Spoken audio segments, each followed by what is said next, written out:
Now in Iconium the same thing occurred at their entering into the synagogue of the Jews, and speaking, so that a vast multitude of both Jews and Greeks believe.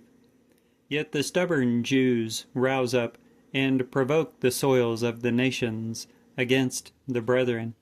They indeed, then, tarry a considerable time, speaking boldly in the Lord, who is testifying to the word of his grace, granting signs and miracles to occur through their hands.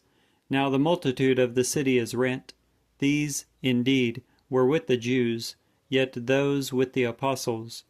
Now as there came to be an onset both of the nations and the Jews, together with their chiefs, to outrage and pelt them with stones, being conscious of it, they fled for refuge into the cities of Lycaonia, Lystra, and Derbe, and the country about. And there they were bringing the evangel.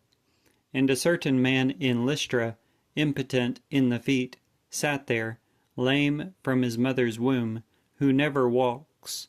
This one hears Paul speaking, who, looking intently at him, and perceiving that he has faith to be saved, said with a loud voice, "Rise upright on your feet!" And he leaps and walked. Besides, the throngs, perceiving what Paul does, lift up their voice in Lycaonian, saying, "The gods, made like men, descended to us." Besides, they called Barnabas Zeus, yet Paul Hermes, since, in fact, he was the leading speaker. Besides, the priest of the Zeus which is before the city, bringing bulls and garlands to the portals, wanted to sacrifice together with the throngs.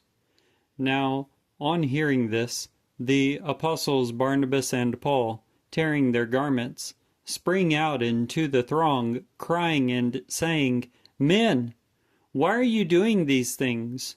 We also are men of like emotions as you, bringing the evangel to you to turn back from these vain things to the living God, who makes heaven and the earth and the sea and all that is in them, who, in bygone generations, leaves all the nations to go their ways, although he leaves himself not without the testimony of good acts, giving showers from heaven and fruit-bearing seasons, filling our hearts with nourishment and gladness."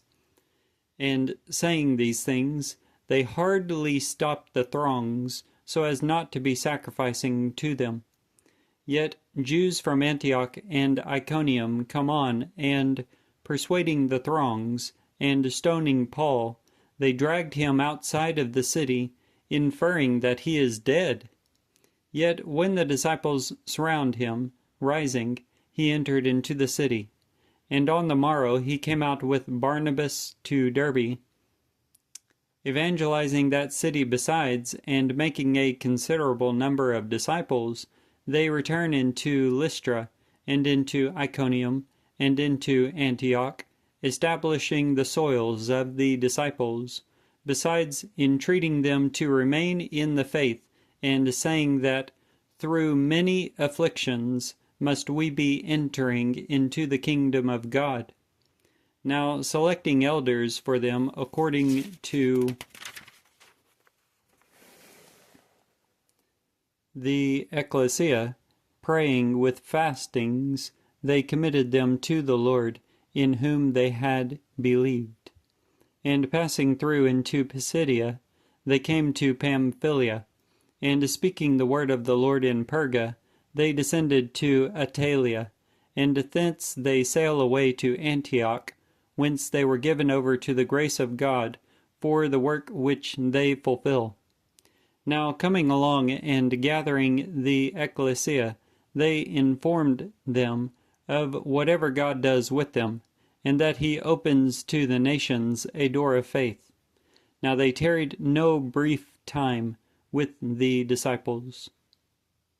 The Book of Acts, chapter 14.